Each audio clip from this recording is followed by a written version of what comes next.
नमस्कार मंडळी, श्री स्वामी समर्थ. आपली मुलं विवाहयोग्य झाली की आईवडिलांना काळजी असते ती आपल्या मुलांच्या लग्नाची.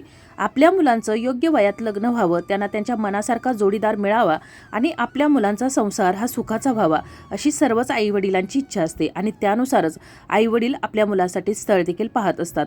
परंतु मुलासाठी स्थळ पाहत असताना अशा काही अडचणी निर्माण होतात ज्यामुळं आपल्या मुलांच्या विवाहामध्ये विलंब होतो.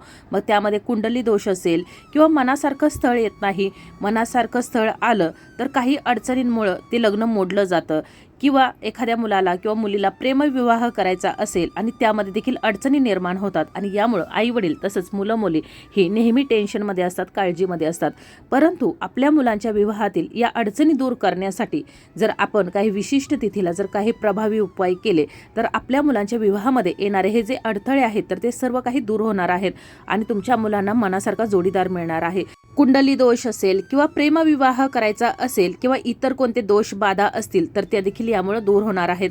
आणि त्यासाठीच एक अगदी साधा सोपा परंतु अत्यंत प्रभावी उपाय तुम्हाला 7 कापराचा करायचा आहे. म्हणजे 7 भीमसेनी कापूर घ्यायचे आहेत आणि ते एका ठिकाणी जाळायचे आहेत. आता हे कोणत्या ठिकाणी 7 भीमसेनी कापूर जाळायचे आहेत याविषयीची अगदी थोडक्यात पण महत्त्वाची माहिती या व्हिडिओमध्ये मी तुम्हाला पुढे सांगणारच आहे.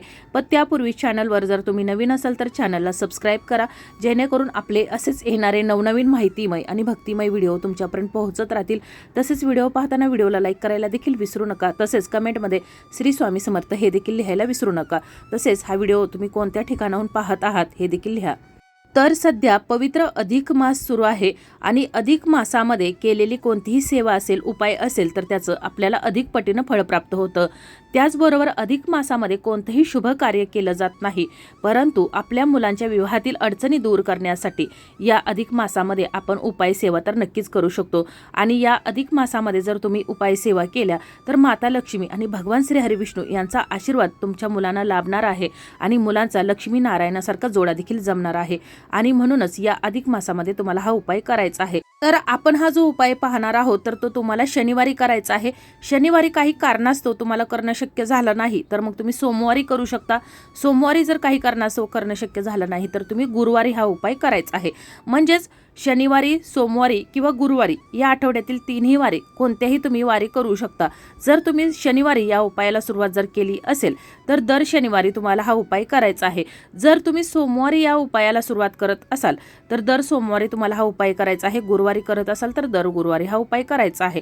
आता उपाय काय करायचा आहे हे तुम्हाला मी व्हिडिओमध्ये पुढे सांगणारच आहे. आता हा उपाय करताना आईवडिलांनी केला, मुलामुलींनी केला किंवा कुटुंबातील कोणत्याही व्यक्तीनं म्हणजेच भाऊ बहिणी असेल किंवा काका काकी असेल कुणीही आपल्या मुलांच्या विवाहातील अडचणी दूर करण्यासाठी हा उपाय करू शकतो.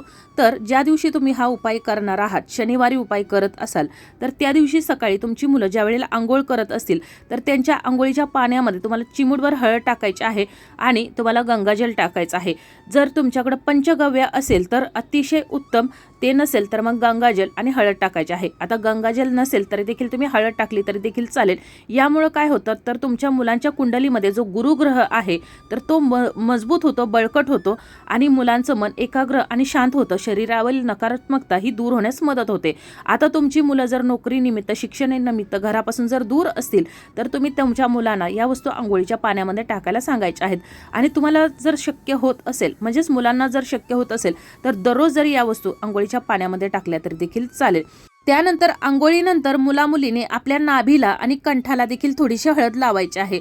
शक्यतो या दिवशी पिवळ्या रंगाची वस्त्र परिधान करायची आहेत मुलामुलींनी, कारण हा जो महिना आहे अधिक मास हा भगवान श्री हरी विष्णू यांना समर्पित महिना आहे आणि या महिन्यामध्ये तुम्ही भगवान श्री हरी विष्णू यांची जितकी जास्त सेवा कराल तितकं तुम्हाला अधिक पटीनं फळ प्राप्त होणार आहे. त्यानंतर तुळशीची पूजा करायची आहे. हळदीचं पाणी तुळशीला अर्पण करायचं आहे. हळदी, कुंकू, फुलं, अक्षदा वाहून, धूपदीप दाखवून या तुळशीची पूजा करायची आहे. तुळशीच्या मंत्राचा तुम्हाला या ठिकाणी जप करायचा आहे. त्यानंतर एक तुळशीला 11 प्रदक्षिणा मारायच्या आहेत. ओम नमो भगवते वासुदेवाय नमः या मंत्राचा तुम्हाला त्या ठिकाणी जप करायचा आहे.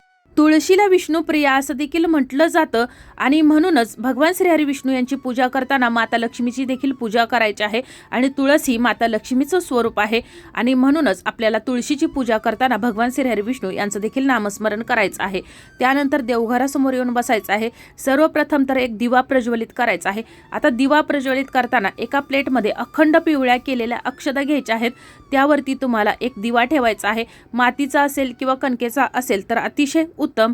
या दिव्यामध्ये चिमूटभर हळद टाकायची आहे, चिमूटभर पिवळी मोहरी टाकायची आहे, देशी गाईचं तूप किंवा मोहरीचं तेल घालायचं आहे आणि असा हा दिवा देवघरासमोर प्रज्वलित करायचा आहे। त्यानंतर आपली कुलदेवता, इष्टदेवता श्री स्वामी समर्थ दत्तगुरू या सर्वांची तुम्हाला विधिवत पूजा सेवा करायची आहे। तुमच्या मुलांच्या विवाहासंबंधित जी काही अडचण आहे तर ती या ठिकाणी तुम्हाला बोलून दाखवायची आहे। बाळकृष्णाला तुम्हाला अभिषेक करायचा आहे। भगवान श्रीहरी विष्णू यांचं स्वरूप हे बाळकृष्ण आहेत, त्यांना अभिषेक करताना हळदीच्या पाण्यानं अभिषेक करायचा आहे। हे पाणी संपूर्ण घरामध्ये शिंपडायचं आहे। उंबरट्यावरती, दरवाजावरती हे हळदीचं पाणी जे आहे अभिषेक केलेलं तर शिंपडायचं आहे।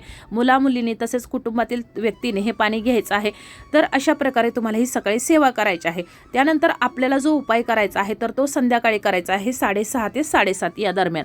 आता उपाय करत असताना मी अगोदर सांगितलं त्याप्रमाणे कुटुंबातील कोणताही व्यक्ती हा उपाय करू शकतो, म्हणजे आई वडिलांनी केला किंवा भाऊ बहिणीनं केला तरी चालेल किंवा मुलामुलींनी स्वतःही हा उपाय केला तरी देखील चालेल। आता उपाय करण्यासाठी आपल्याला लागणार आहेत कणकेचे 7 दिवे। दिवे करत असताना गव्हाच्या पिठाच्या कणकेचे दिवे करायचे आहेत।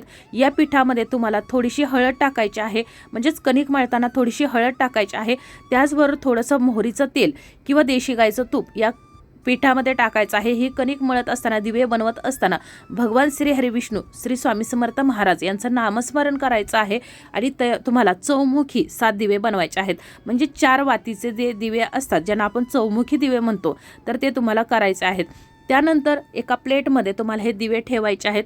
आता तुमची जर मुलं नोकरीनिमित्त, शिक्षणानिमित्त जर घरापासून जर दूर असतील तरी देखील काळजी करू नका, तुम्ही हा उपाय देवघरासमोर मुलांचं नाव घेऊन केला तरी देखील चालेल। त्यानंतर हे जे 7 दिवे आहेत चौमुखी केलेले तर ते दिवे घेऊन देवघरासमोर बसायचं आहे। त्यानंतर तुम्हाला सर्वप्रथम तर आपल्या देवघरासमोर पुन्हा एकदा दिवा प्रज्वलित करायचा आहे। कोणतीही सेवा, कोणताही उपाय करताना अग्नीला साक्षी मानून करायला हवा। आपण कोणतेही शुभ कार्य पाहतो तर सर्वप्रथम दीप प्रज्वलन केलं जातं आणि त्यानंतरच शुभ कार्याला सुरुवात केली जाते आणि म्हणूनच आपल्याला देखील उपायाला सुरुवात करताना सर्वप्रथम देवघरासमोर दिवा प्रज्वलित करायचा आहे आणि मग सुरुवात करायची आहे। त्यानंतर हे जे 7 कणकेचे दिवे बनवून घेतलेले आहेत तर ते दिवे या देवघरासमोर एका ताटामध्ये तुम्हाला ठेवायचे आहेत। या दिव्यामध्ये तुम्हाला मोहरीचं तेल घालायचं आहे। आता तुमच्याकडे जर मोहरीचं तेल नसेल तर तुम्हाला तूप या दिव्यामध्ये घालायचं आहे। त्यानंतर या दिव्यामध्ये चिमूटभर पिवळी मोहरी, 2 अखंड लवंगा, म्हणजे हे जे आपण 7 दिवे केलेले आहेत तर त्या प्रत्येक दिव्यामध्ये तुम्हाला या वस्तू टाकायच्या आहेत। तर चिमूटभर पिवळी मोहरी, चिमूटभर हळद, 2 अखंड लवंगा आणि त्याचबरोबर 11 मोजून पिवळ्या केलेल्या अक्षता, म्हणजेच अगोदर हळदीनं पिवळ्या करून घ्यायच्या आहेत आणि त्यातील 11 मोजून या 7 दिव्यांमध्ये तुम्हाला या अक्षता टाकायच्या आहेत आणि त्यानंतर तुम्हाला या दिव्यामध्ये एक भीमसेनी कापराची वडी टाकायची आहे। या 7ही दिव्यांमध्ये तुम्हाला 7 भीमसेनी कापराच्या वड्या टाकायच्या आहेत। त्यानंतर तुम्हाला हे जे दिवे आहेत तर त्या ठिकाणी बसून प्रज्वलित करायचे आहेत। देवघरासमोरच हे दिवे प्रज्वलित करायचे आहेत आणि त्यानंतर तुम्हाला हे दिवे प्रज्वलित करून पुन्हा एकदा भगवान श्रीहरी विष्णू यांचं 108 वेळा नामस्मरण करायचं आहे। तुम्ही जपमाळेने केलं तरी देखील चालेल। भगवान श्रीहरी विष्णूंचं नामस्मरण झाल्यानंतर तुम्ही श्री स्वामी समर्थ महाराज यांचं नामस्मरण करायचं आहे। तुमची जी कुलदेवता आहे तर तिचं नामस्मरण करायचं आहे। कोणतीही सेवा उपाय करताना आपल्या कुलदेवतेला कधीही विसरायचं नाही, कारण कुलदेवता ही आपल्या कुळाचं रक्षण करत असते आणि आपल्या मुलांच्या विवाहामध्ये जे काही अडथळे येत आहेत, अडचणी निर्माण होत आहेत तर आपल्याकडून किंवा कुटुंबातील एखाद्या व्यक्तीकडून कळत न कळत अशा काही चुका घडलेल्या असतात। त्यामुळं आपल्या कुलदेवता ही नाराज झालेली असते आणि त्यामुळं आपल्या कुटुंबावर किंवा आपल्या मुलांच्या विवाहामध्ये या अडचणी निर्माण होत असतात। त्यामुळं सर्वप्रथम कधीही आपल्या कुलदेवतेची पूजा करायची आहे, तिचं नामस्मरण करायला कधीही विसरायचं नाही। त्यानंतर तुमच्या मुलांच्या विवाहासंबंधित जी काही अडचण आहे तर ती तुम्हाला या ठिकाणी बोलून दाखवायची आहे।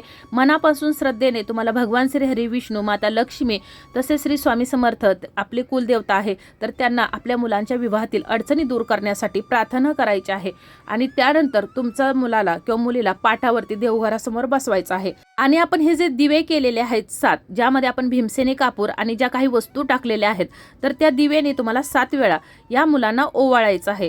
मुलांच्या विवाहासंबंधी जी काही अडचण आहे तर ती मनातल्या मनात बोलायची आहे आणि तुम्हाला हा उपाय करायचा आहे. आता मुलं मुली जरी उपाय करत असतील तरी देखील मुला मुलींना आई वडिलांनी ओवाळायचं आहे. भीमसेनी कापूर हा आपल्या आजूबाजूला पसरलेली जी नकारात्मकता असते तर ती शोषून घेण्याचं काम करतो आणि कोणताही उपाय सेवा करताना तुम्ही भीमसेनी कापराचाच उपाय करायचा आहे. भीमसेनी कापरामुळे आपल्या आजूबाजूची निगेटिव्हिटी ही दूर होते, घरामध्ये सकारात्मक ऊर्जा वाहते.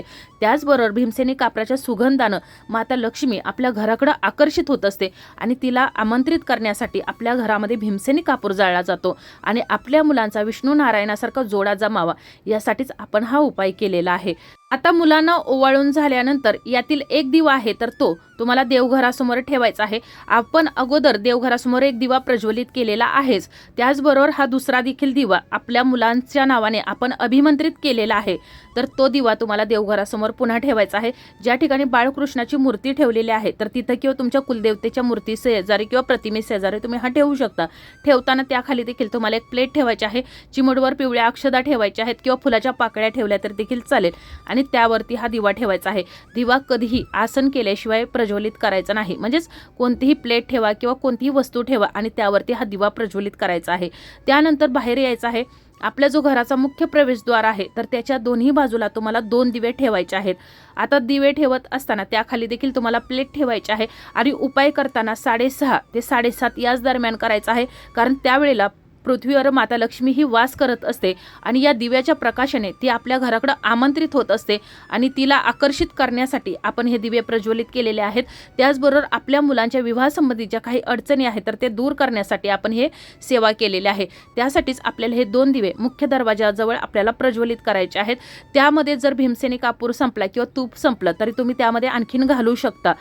आणि उरलेले जे 4 दिवे आहेत तर आपले जे तुळशी वृंदावन आहे किंवा तुळशीची कुंडी असेल तर त्या तुळशीच्या 4ही बाजूला तुम्हाला हे 4 दिवे प्रज्वलित करायचे आहेत, जेणेकरून 4ही दिशाने तुमच्या मुलांसाठी स्थळ यायला सुरुवात होईल किंवा मुलांच्या विवाहामध्ये ज्या काही अडथळे आहेत, अडचणी आहेत तर ते दूर होण्यास मदत होणार आहे.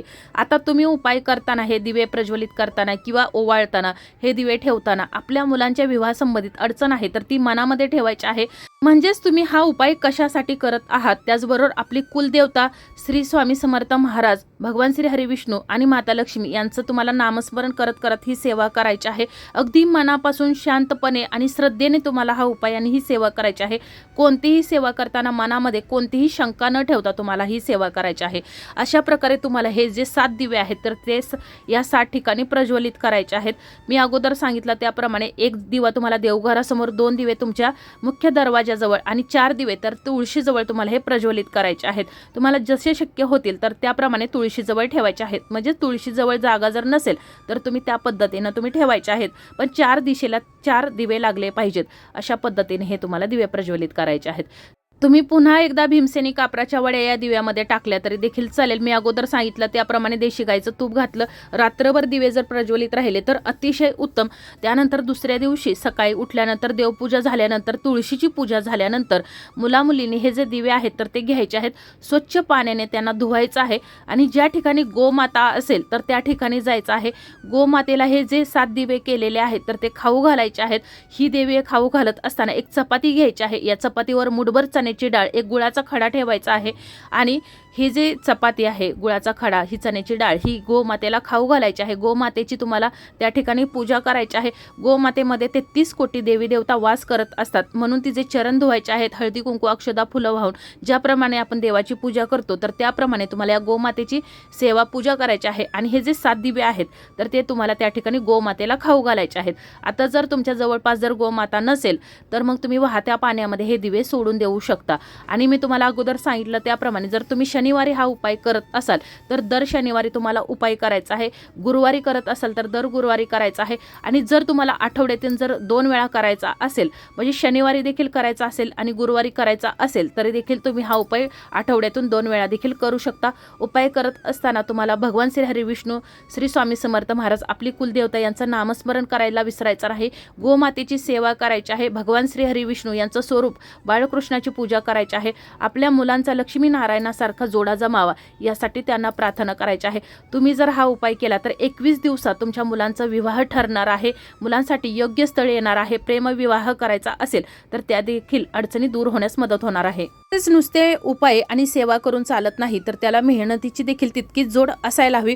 उपाय आणि सेवा करताना तुम्ही मुलांसाठी स्थळ देखील पाहायला सुरुवात करायला हवी आणि उपाय करताना अगदी मनापासून श्रद्धेने करायचं आहे।